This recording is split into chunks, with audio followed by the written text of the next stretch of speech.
Hello everybody, and just here and welcome back to Shangri-La Frontier, episode 31 or 6, I believe, something like that. Yeah, something thereabouts, of season 2. Yeah, that's better, I think. In which, presumably, Sanraku is gonna bring the Scorpion parts to be, right? That's probably what's gonna happen. Because the previous episode, pretty much in its entirety, was just a fight with the Scorpion. So he better bring those items. He better get some good loot out of it, right? But yeah, the previous episode was essentially that. Sanraku succeeded in his plan of dealing with those tiny little scorpions. Well, they're not so tiny, but compared to the boss, they kinda were. And they fell into a pit, but Shangri-La Frontier works in a way where it doesn't reward you XP immediately after defeating the enemy. It gives you XP after the encounter is finished. And the encounter was not finished because Sanraku had a Scorpion boss to face against. Yeah, a big boss, big orange, golden, fiery Scorpion appeared. And thus the encounter was not complete, was not finished, and Sanraku had to fight it. It was not an easy fight, because it was a boss. Well, it wasn't a boss. It was like a champion kind of an enemy, right? A special Scorpion enemy, essentially. Essentially a mini boss, though, right? Probably usually requiring like at least a party of people to fight and not meant to be soloable. But any sort of a game mechanic not being supposed to be used in any way has never stopped Sanraku. So of course he soloed it. He figured out a way. Basically grabbed the aggro of of other spiders, of the regular blue spiders, because he noticed that they are not friendly towards each other. Then popped into Inventoria and let the scorpions do the work. And they did. They did reduce the HP of the champion somewhat, but it was not defeated quite yet. Sanraku had to finish it off with his daggers, a pair of which he essentially lost because they were embedded inside of the scorpion, and another pair, the poisonous ones, were barely having any durability on them, so using them was a risk. But in the end, he did manage to cut off both the pincers, to cut off the stinger. What he didn't predict is that the tail can still work. Even without the stinger, the scorpion managed to punch him away, but Sanraku figured out that he can use his movement ability to jump onto the back of the scorpion, grab the embedded daggers, and channel some sort of an ability through them, which finally finished the scorpion off. Sanraku emerged victorious, with probably some very good loot, and most importantly, with a level cap.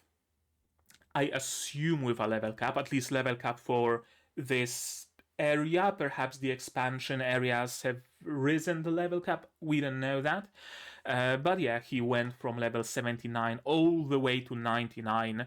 So whatever gear, whatever weapon B makes him will probably be on level, or at least will be usable by him.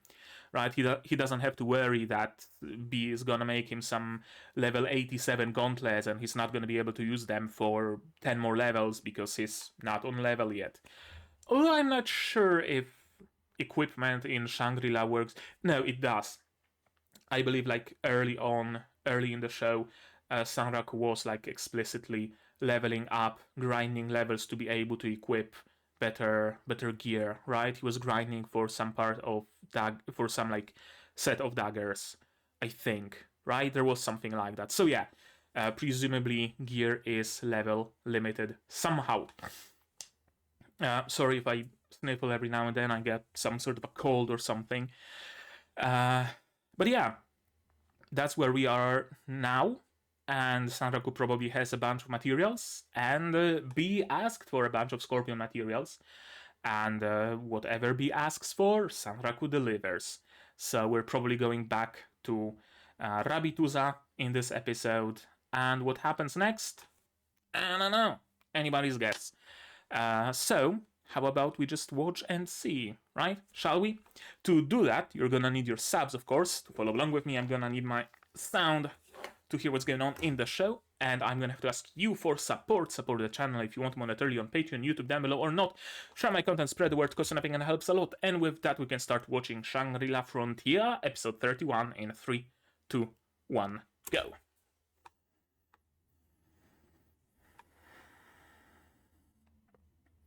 Again with the intro. I really don't need a reminder at this point, honestly. I've had so many reminders of what Shangri-La Frontier is in Season 1. Now basically this whole entire time in Season 2. And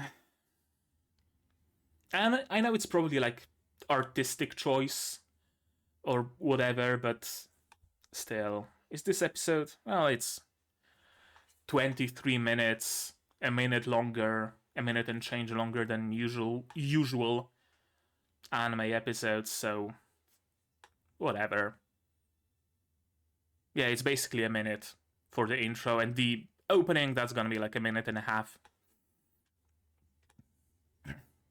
Not that I'm complaining about the OP, because it's genuinely good, but the intro, really unnecessary. Like, if it was last time on Shangri-La Frontier, I could understand that, right? Like, it releases once a week. Maybe someone doesn't remember what happened last week. Maybe they're watching like 30 anime at once and they kind of forgot which one this is, right? But a very generic intro with information that we've already known ever since the first 2 episodes of Season 1. That's kind of redundant.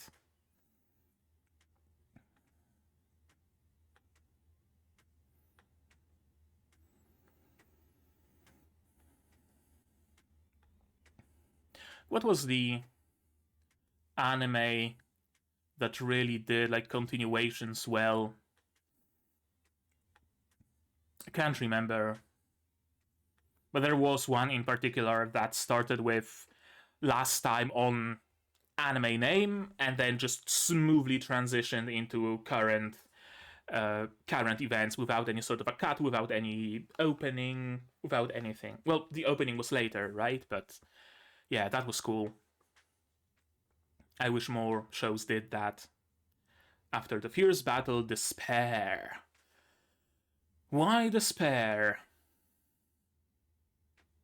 Not enough materials for B after all? Because all of the blue scorpions dropped into a pit and you can't exactly easily recover them? Or...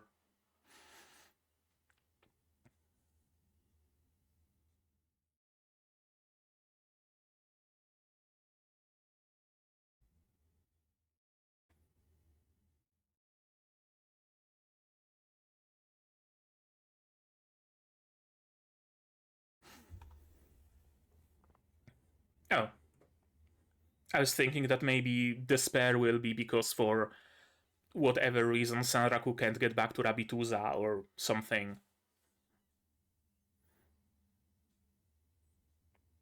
Oh, is someone gonna notice? Someone watching them? Maybe hence the despair.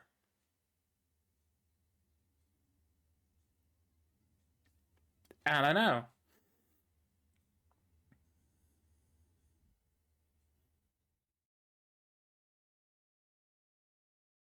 She can smell the alpha pheromones.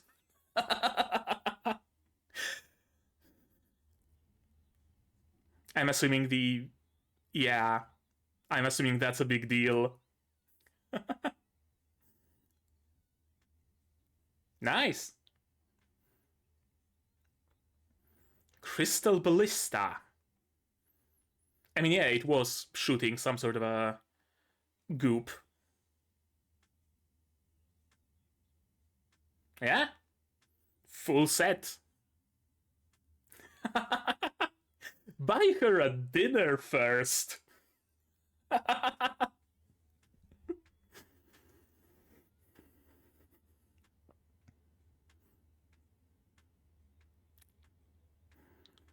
Yeah, they don't come more useful than that. Or she's not good enough to use them. You gotta be a step above ancient craftsman. That looks like bismuth.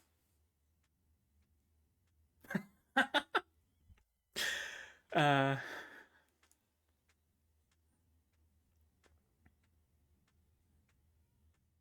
yeah, it wasn't easy. Right, out of mana.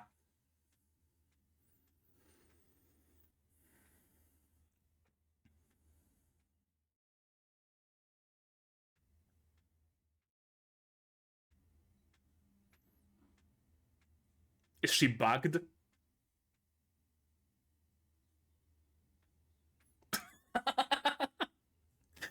uh,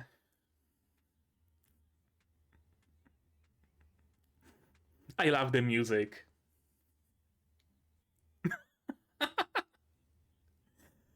Okay, back to her old self. That's good. As I said, dinner first. Okay. That was easy.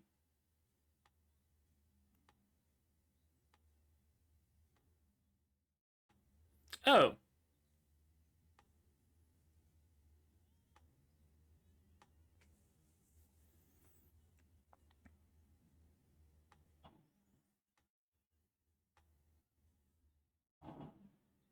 What the fuck is going on outside? Either someone's loading something heavy onto a truck or something's exploding. I hope it's the former.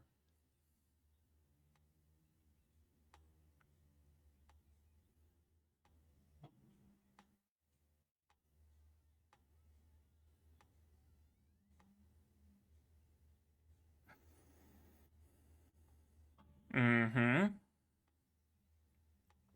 Pull one out and show her. Okay, so it's like an undersuit thing, and then you can put like the other specialized suits on, like a plug suit and like Gundams or whatever, right? Something like that.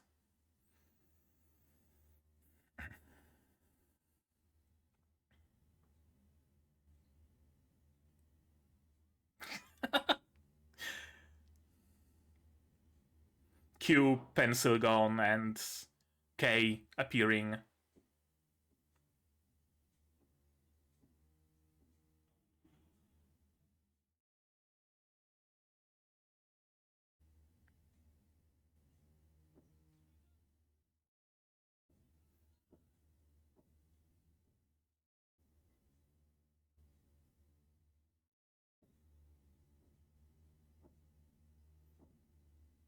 Hmm.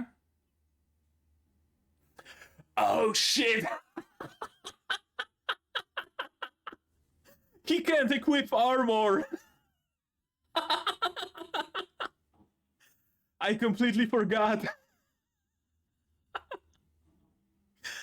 And they count as armor. There's the despair.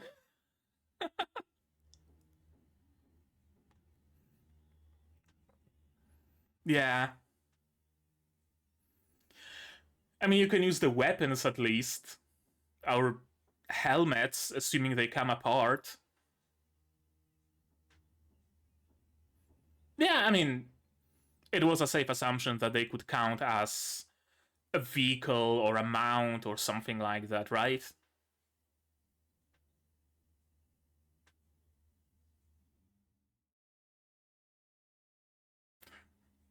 Yeah, they're gonna be able to use them.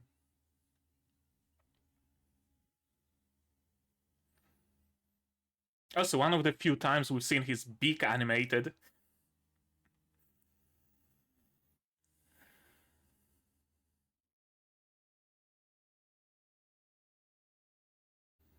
Gotta kill like a gun.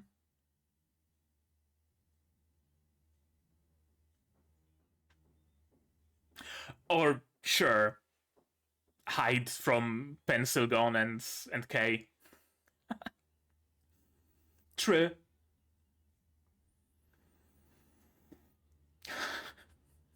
Or you could just hide the reactor and tell them that it hasn't been fixed yet. That it takes time or something. I mean, it's a plan, for sure. But he's not going to be able to hide forever, especially if he wants to defeat Lycagon and be able to equip them eventually. Whomst? Toa? Oh, Rei. Yeah? Yeah, that's Rei.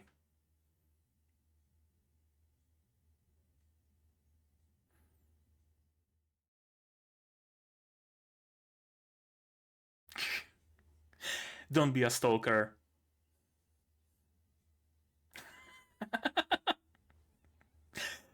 You were going in the opposite direction. Just in case you forgot.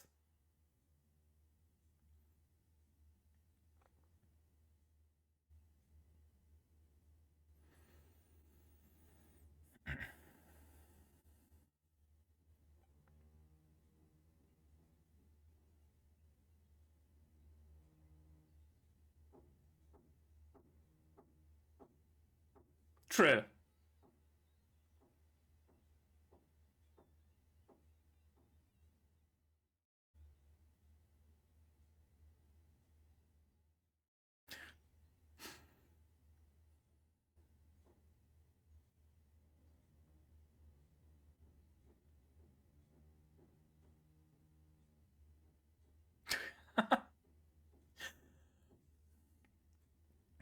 It is possible, actually. I've seen a really cool sweater on a shelf in a store. It had a very nice like pattern and material and whatnot. I picked it up. Turned out it was ages 5 to 7. So yeah, it's possible actually. Yeah.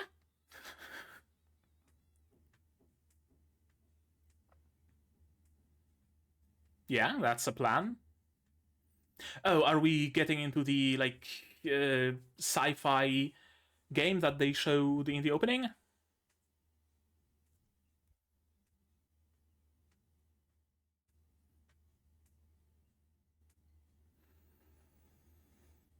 Or the fighting one?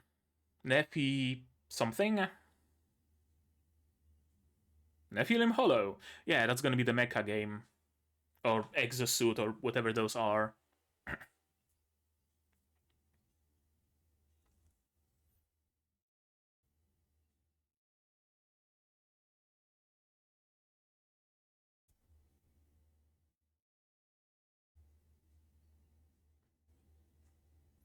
Mm-hmm.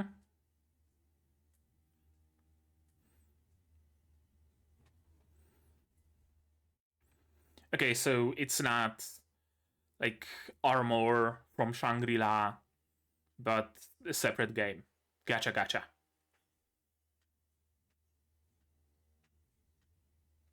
Okay, like a proper Gundam sort of game. I thought just the exosuit that he's wearing, but no. Like full and proper giant robots.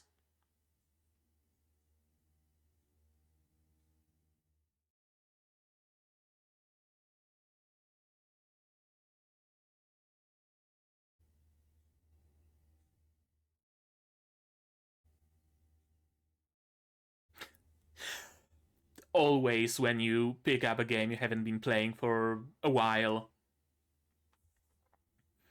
Every time I start Skyrim back, I always start from the beginning because I forgot where I was. And half the mod doesn't work anymore, so that's also a thing.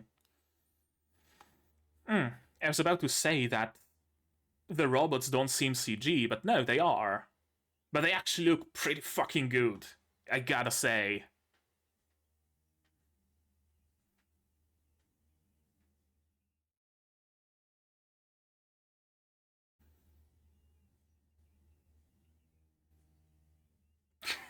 Super Bowlman. Of course, they're gonna be having names like that. Duel request?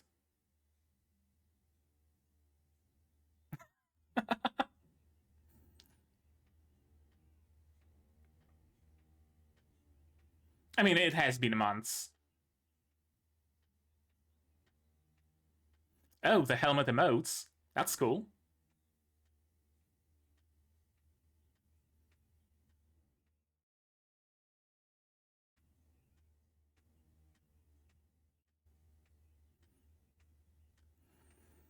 Oh, Sanaku still hasn't been dethroned after all this time? Still number one?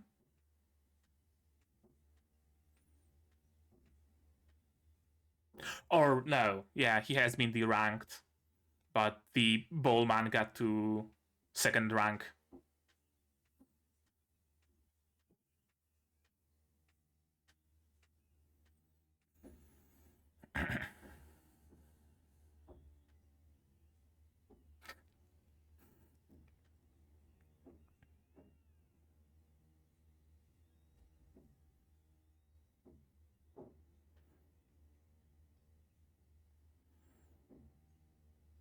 Yeah, you control them with your body. I mean, I wouldn't want a full dive VR game with giant robots to be me pressing buttons. I would be, you know, wanting to control the mech.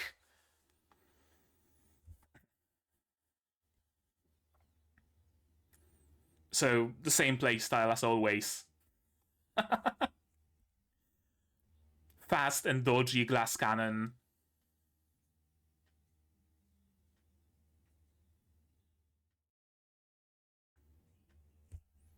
He's trying to collapse the bridge. No, okay.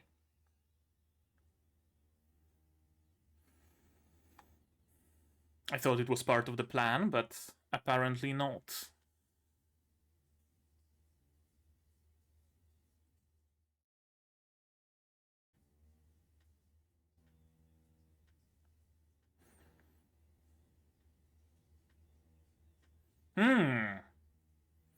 Okay, that's interesting. So, like, additional phantom limbs, basically. Why is my camera so fucking dark? That's better.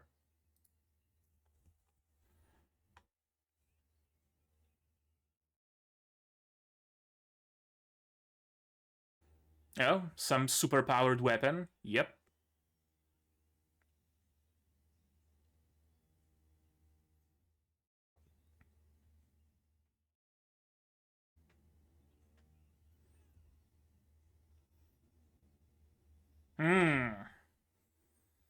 Okay, so Kingfisher is maneuverable, but how's the armor and HP?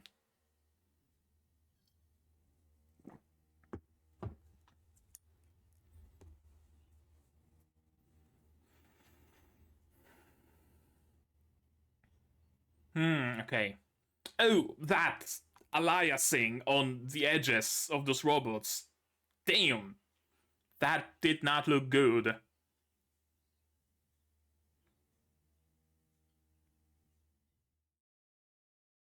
Makes sense, yeah. Loses you balance and everything.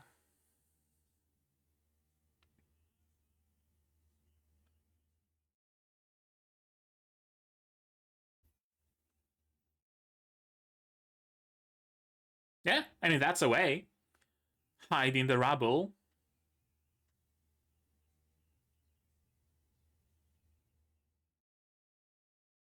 And he's no longer there.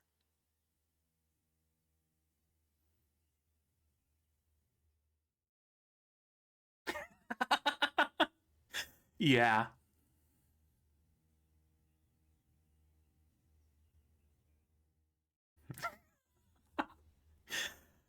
Perfect.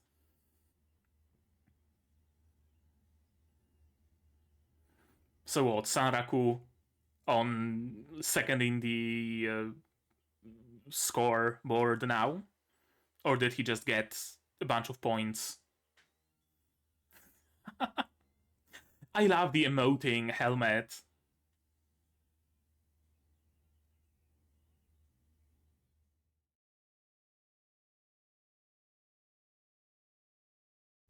Best of 3. Rust. I'm assuming Rust is top 1 player. Here comes Rust.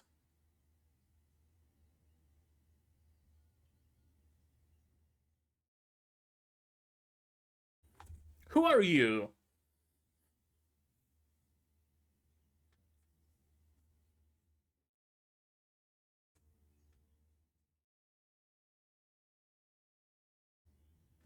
Rusto.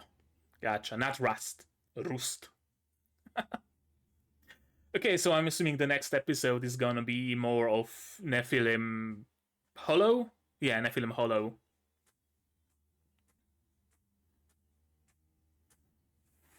Are we getting a mini? Yeah, we should be getting a mini in this episode.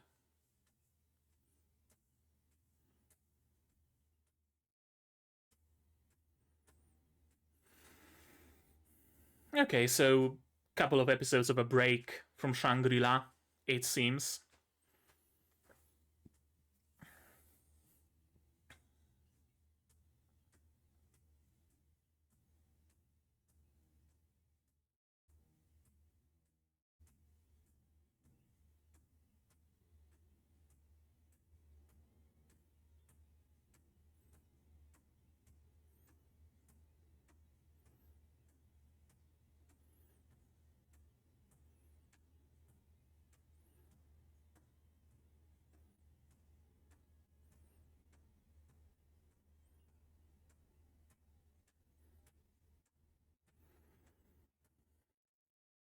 I'm so glad that the music quality in second season did not take a hit.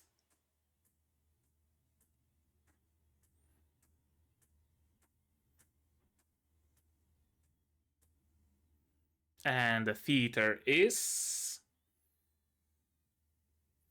window shopping. Oh, browsing through the armors. No?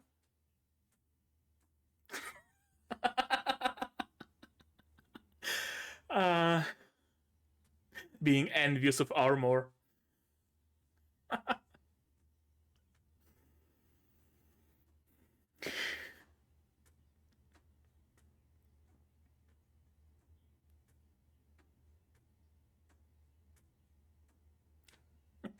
I mean, he certainly behaves so.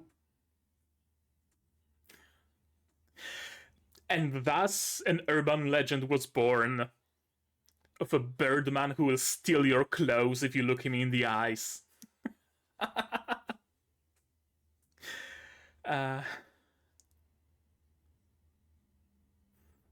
Okay, that was a cool episode. Oh! What? Second mini? Well, don't mind if I do.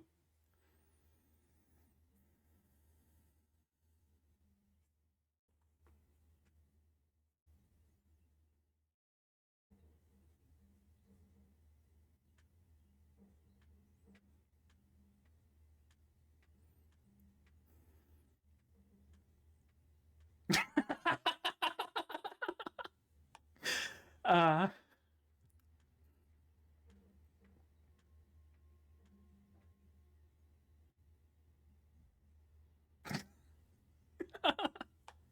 I mean, she was able to hear that one, for sure.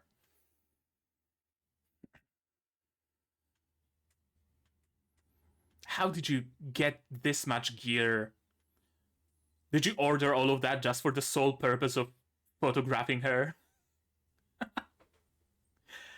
I guess so. That it? That it. And now the camera's too bright. And now my neighbors are banging on the wall with a hammer or something. Great. Hopefully you can hear that. But yeah, let's watch this one again, shall we? Yeah, let's skip all that jazz. What is this creature? Looks like a cabro from Warframe with a monkey tail. I was half expecting this to be the like main thing in the episode, or at least a thing in the episode. Like maybe Animalia taking an interest in it, or maybe some player being introduced who has this as a pet, or something like that. But it seems to have been just a very, daily life of the NPCs kind of shot, I guess. And this is probably their equivalent of a house cat or something. Yeah, this guy showed Sanraku a look. Another thing that I was fully expecting to be like a thing in this episode. Maybe he recognized Sanraku and wanted to do, I don't know, something, ask him for details about Rabituza or something like that. And that's why I was fully expecting something to happen here. Either Emul isn't here, and how did it happen, right? Perhaps another player found their way to the like Rabituza quest, and now Emul has to support two different players, right? Maybe the blue-haired girl with the samurai rabbit at her side, right? Maybe Emul has to support her and wasn't able to meet with Sanraku. Maybe Emul is here, I mean, clearly, but the door doesn't work for some reason. Or someone is watching them. Especially with this shot, as the doors are slowly dissolving and we are left with a bit of an empty wall, I expected someone to walk into the frame. And, right, someone figured that, oh, there's that rabbit that can open the door, so maybe I should try something with that. But no, nothing like that happened.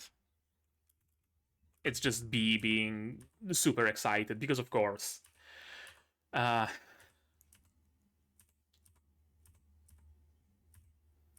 she's gonna need a change of pants, I think. I like this little detail, right? Defeating the boss was not enough. He spent all of his resources and now he had to bail from the other scorpions because they are presumably spawning infinitely and he's gonna have to run away from them because he can't fight them straight on. Yeah, thankfully she did become an ancient craftsman. Repaired this bit. But yeah, I expected something to go awry here. I didn't quite know what. I thought that maybe like ancient craftsman can make gear out of the scorpion parts, but a golden scorpion that needs like ancient craftsman plus plus or mythical craftsman or something like that, right? Or maybe some additional special materials, right? Like you can just take regular crystal scorpion mats and slap them on the anvil and that makes a weapon. But golden scorpion materials are maybe harder to work with, so you need mithril tools or you need queen bee monster stinger juice to soften them, or right, something like that I expected, or maybe dragon fire or whatever. And I expected that to be the spare part here, that even though he defeated the golden scorpion, that's not enough, he needs to do more. But no, it seems that his, yeah, and that's what Bee was thinking about. She figured, well, suit, he can't equip armor. Yeah, he's probably not going to be able to do that. And indeed, and I completely forgot, it's even called non-standard specialized armor, and he can't equip armor. But I gotta say, I expected those beasts to not be so much armor as to go into some other slot, right? Like a summonable, mount or something like that, right? That's what I expected. But apparently you equip them in your regular, normal, armor equipment slot, I guess. And there's the thing where you have to equip this undersuit first or whatever it is, and those beast parts come on top of that. So yeah, the plug suit or whatever probably does count as armor, so that makes sense. Yeah. Poor Emul, treated as a stress ball yet again. Yeah, not a loophole, alas. And you could very well just hide this thingamajig, tell them that it's not ready yet, because it takes like 5 days or whatever, right? And they would have no, like, way to distrust you, because they can't go to Rabituza and ask B about whether it's true or not, right? So it's a way to do that. But no, instead he just decided to completely run away. I feel that he's gonna make up his mind to defeat the Lycagon, right? Because the thing that stands between him and the sci-fi suits is Lycagon's mark. How do we get rid of it? Defeat Lycagon, presumably, or do whatever it was that Siger 0, Siger 1, Siger 1, I think, right? Ray's sister told him that she might have a way. But no, he's just gonna go into hiding. Because of course. What does it say on her skirt, I wonder? Is it her name, maybe? Ray? I don't know. I'm tempted to, like, input it into the translator. Does it have... yeah, handwriting. Can I copy this shape?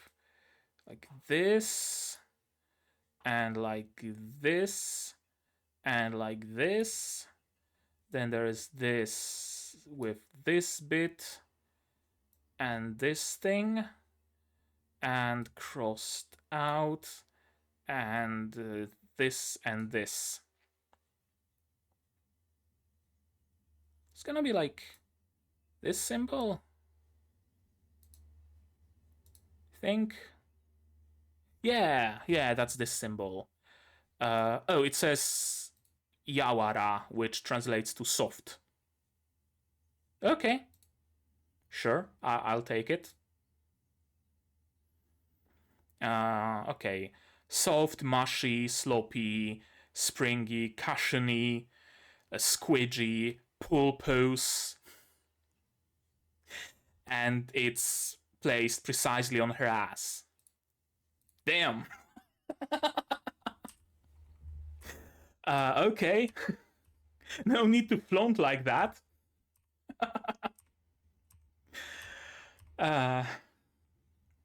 Latest accessories, some bags and some other shit.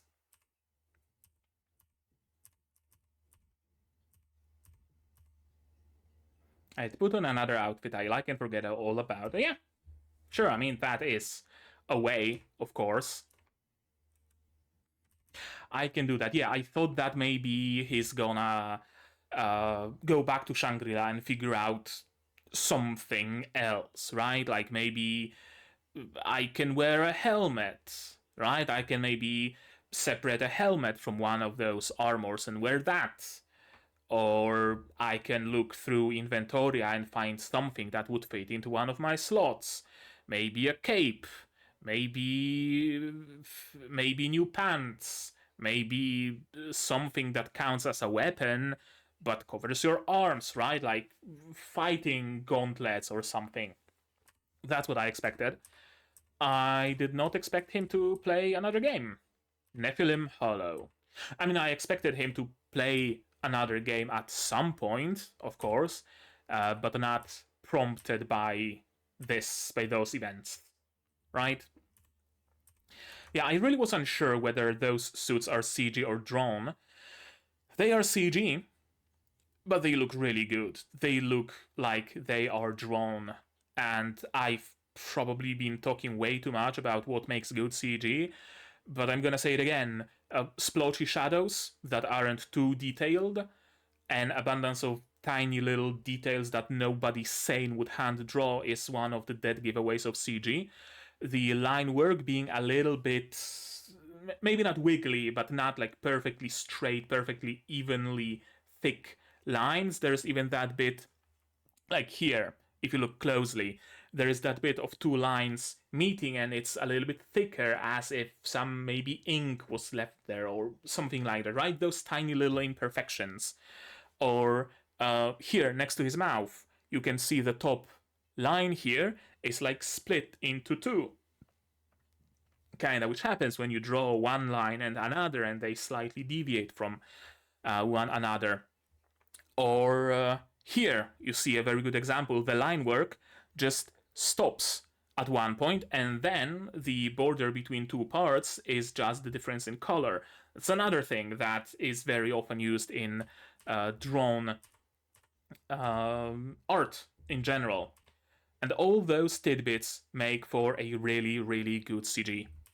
And I really, really like those suits. I'm not sure if...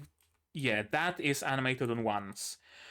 And there is a metric fuck ton of aliasing on the lines on the road, which in movement doesn't look horrible, but when I look at it frame by frame, it does look horrible.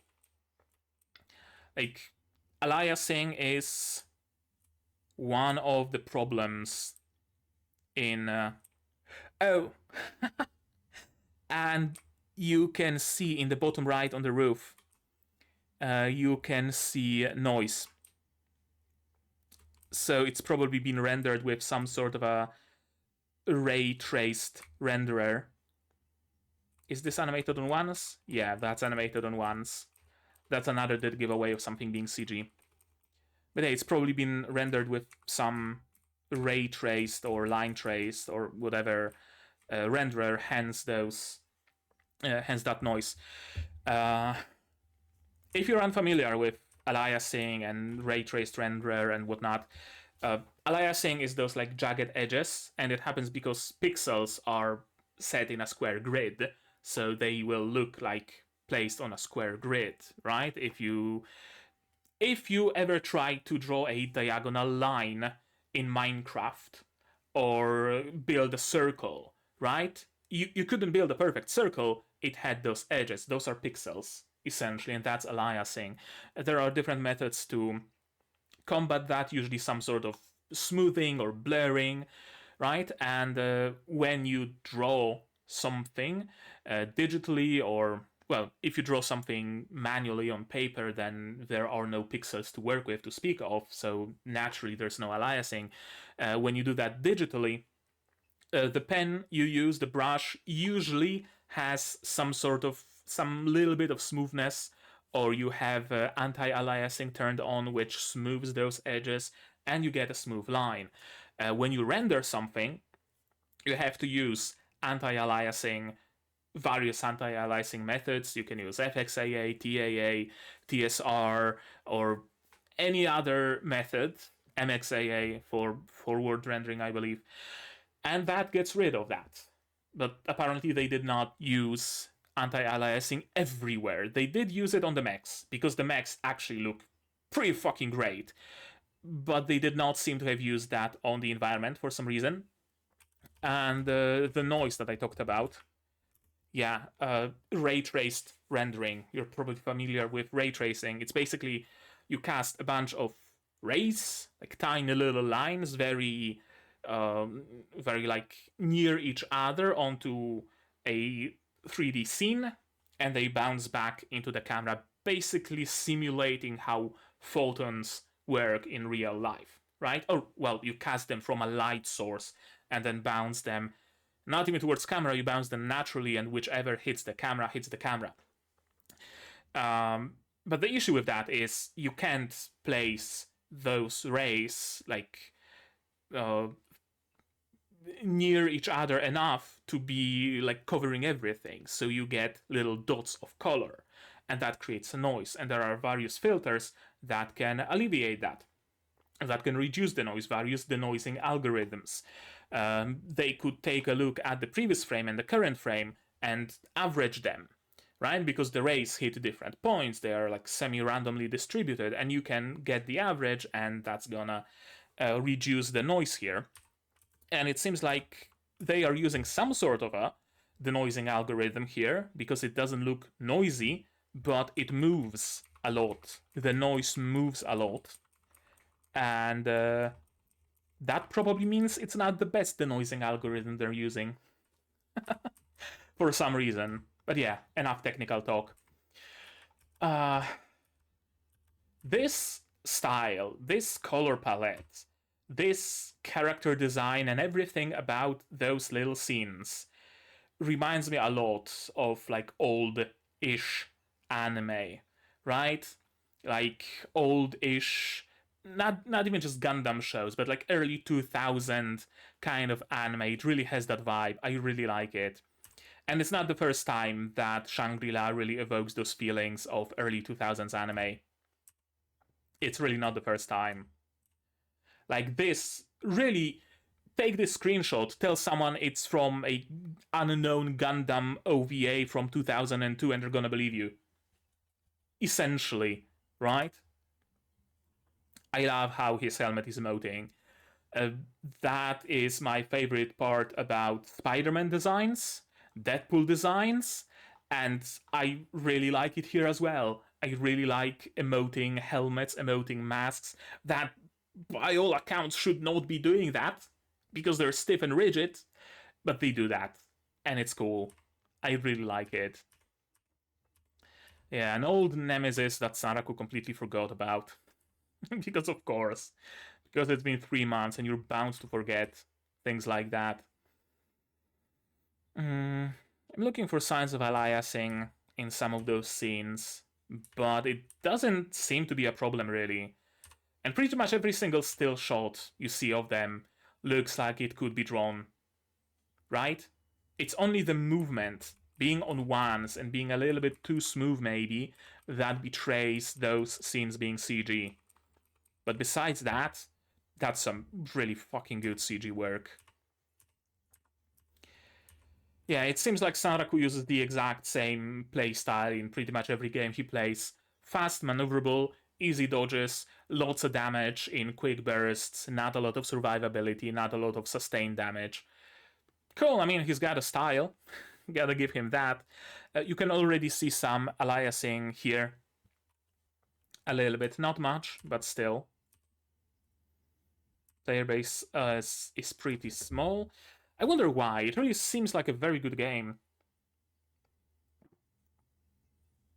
Then again, Hoken was also a really good game that I really enjoyed playing, and it's a game with big robots that fight, but it's dead. So, yeah. Not necessarily every cool game survives, alas. Fuel burning build, yeah. So Bowlesman is counting on a battle of attrition, while Sanraku wants to finish it quickly. And, oh, this render. Holy shit, this looks bad. You see those, like, black and white dotted lines, essentially? Yeah, that's aliasing. That's really fucking bad aliasing. How did they allow this, honestly? Anti-aliasing should be really easy. Like, pretty much every single 3D software out there has some sort of anti-aliasing built in. Every single renderer that I know of. Blender has anti-aliasing, Unreal Engine has anti-aliasing, Unity has anti-aliasing, motherfucking Godot has anti-aliasing. Unless they used some obscure Japanese V-Ray clone from the 90s, which is not entirely out of the question, seeing how completely backwards some of the tech in Japan can be, this should not be an issue. And I really wonder why this is an issue. Maybe they needed to render this scene quickly. They were on a timer. Maybe they didn't notice that it came out badly. Maybe scenes are usually touched up, but this one didn't. I don't know. I really don't. Especially since it's a pretty static scene, right? Like, it's not dynamically moving, it's just a still frame. So, like, nothing was stopping them from touching this frame up, right? It's a still frame. Give it to an artist, give him a black brush in Photoshop, and they're just gonna fix it in like half an hour, tops. I wonder why they didn't do that. Probably just an oversight. Hopefully just an oversight. Yeah, like every single other render of those robots is pretty fucking good. And if I say that some CG is good and I fucking hate CG, then the CG is good. But that one shot, something happened there. And yeah, Sanraku, of course, never fights cleanly, never quite fights fair. He's proven it time and again, fighting scorpions, fighting the bees, I believe, in the forest. He also used some sort of a ruse to defeat them. Yeah. He's not fighting clean. And we love him for that. Lo and behold, Rust is here. I really like her design. I really do. The eyebrows could be a little bit thicker. Although, even with those thin, well, they're not very thin eyebrows, but thinner than Kirin Satsuki's from Kill la Kill, and she very much reminds me of Satsuki. This permanent frown on her face. Yeah, that's a cool design. Some like undershaded colored hair, nice scar, intense gaze. Yeah, that's a cool character. And that's it. So the next episode is probably gonna be fight with Rust, I'm gonna assume. Window shopping for what he cannot have. That is how urban legends are born. They see someone staring at a shop through the window and they think about, oh, if you look at him, he's gonna steal your clothes, and then they're gonna say that in some sort of a tavern. Someone's gonna overhear that and spread the rumor, and Sanraku is gonna become a fucking cryptid. I did not expect the second mini, but then again, we haven't gotten any minis for like 2 episodes in a row back then, so I guess they're making up for it. She's able to strike a perfect pose as if she knew it were there. And that is apparently true. She is able to strike a perfect pose indeed. Even with, like, last second shot, even from the top of Mount Fuji. She's a natural. What can I say? She really is a natural at what she's doing. Okay. Well, that was Shangri-La Frontier episode 31, and it was a good one. I did have fun. Do I wish they stuck to Shangri-La instead of going into another game? Kinda, sorta. Now, make no mistake, I really do like the fact that Sanraku plays different games. It's, I would say, one of the things that sets Shangri-La apart from other games that other anime that take part in the game, right? Other anime of this kind are focused on just one single game, usually titled after it, just like Shangri-La is, and they focus on just that single game. You don't really see any sort of anime like that have characters who play other games. Maybe like one other game, but it's usually either off screen or they used to play that game and now they're playing this current one, right? Something along those lines. You don't really see anybody play a breadth of games like Sanraku does. And that's cool, sure. But I really wanted to see where it's going. Where I really wanted to see Sanraku get his like scorpion gear and try to evade Pencil Gun and Oikatsu, right? I really wanted to see that. So it's a little bit of a cliffhanger, and now we're getting a bit of an OVA kind of feeling thing, which is cool, which is fine, make no mistake, but I was really curious about the Scorpion gear. I guess we're gonna wait at least like a couple of weeks. Well, at least a week, because it's entirely possible that Sanraku is gonna fight Roost in the first half of the next episode, and the second half is gonna be back to Shangri-La. He's gonna get some sort of an idea during fighting, and he's gonna go back, right? Something like that's probably gonna happen. Or the entirety of the next episode can be just a fight with Roost, which would not be out of character for this show. So, entirely plausible that this is exactly what's gonna happen. We'll see, though, of course, what's exactly gonna happen. It was a fun episode. I completely forgot about Sanraku not being able to use armor, and the armor in Inventoria counting as armor, which should have been obvious, but it completely evaded me somehow.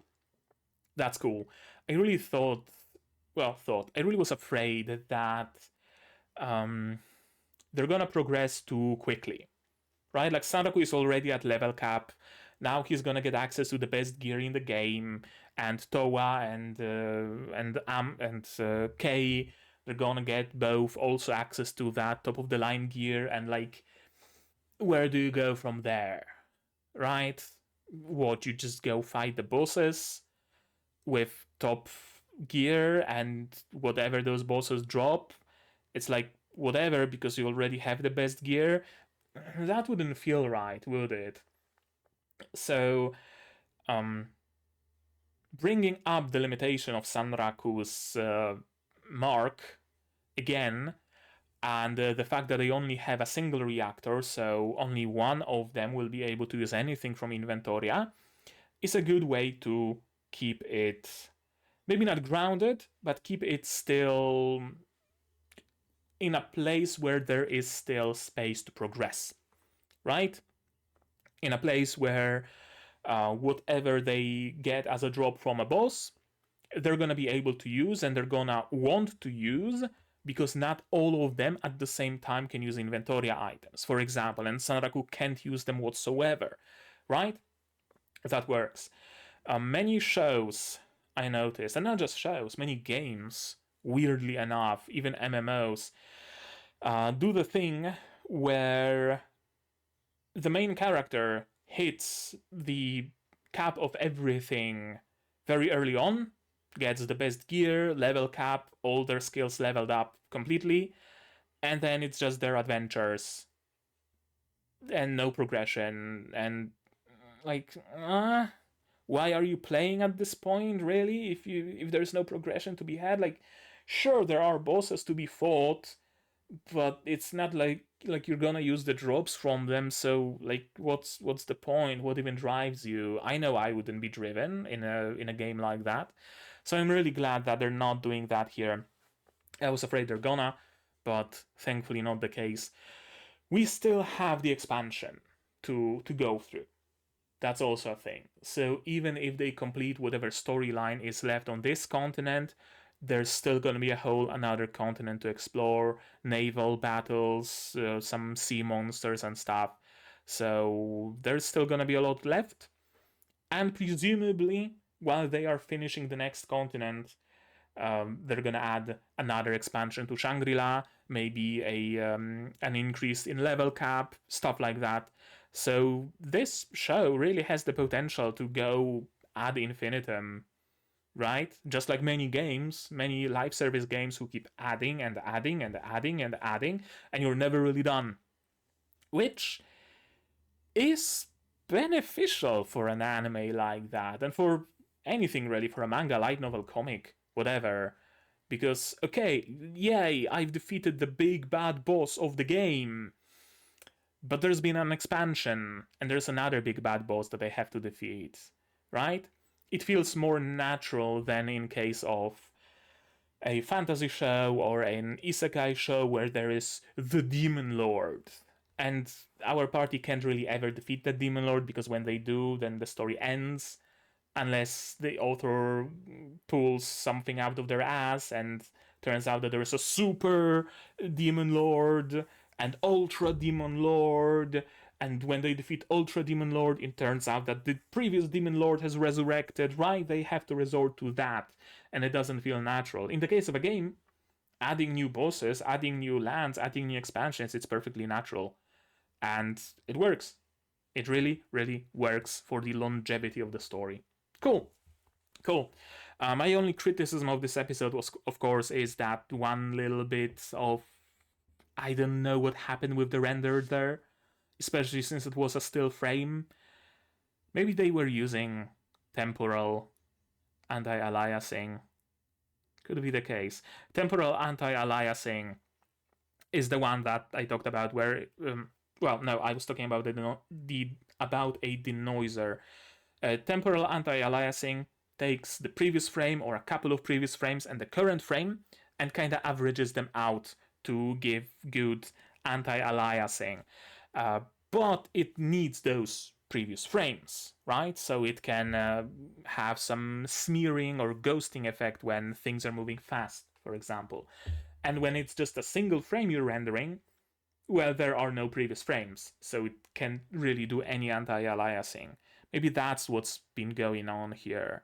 That's why whenever the mechs move, they look good and well anti-aliased, but on that still frame, it just kind of shut the bed. Maybe that was the issue. I don't know. I don't know what happened. I just know that that single still frame really looked bad. But the rest was really good. Great CG, great music, as always. Shangri-La is top of the line anime and continues to be so. But yeah, I think that's gonna be it from me for today, but maybe you guys have something more to add on the topic of this episode, of my reaction, my theories, whatever they might have been, or whatever else. If so, say so in the comments down below. Like this video if you liked it, subscribe to be notified of future videos, not only Shangri-La, but also Dandadan, Arifureta, Mahonare, Mecha Ude, Mao 2099, and many others coming in the future. Click the bell to be notified of when I go live and when my videos go up. Of course, support the channel if you want monetarily on Patreon or YouTube down below, or not. Share my content, spread the word. It costs you absolutely nothing and helps the channel a lot. And with all of that out of the way, that's gonna be it from me for today. So as always, you guys do all the good stuff, and I'm gonna see you in the next one. Cheers! And here's my wonderful Patreons: Cubies, Rainer, Dr. Watt, Akamancer, Marsh, Fassel, and Hans Peter. And you can join them if you want without having to wear Inventoria armor, although you probably would want to.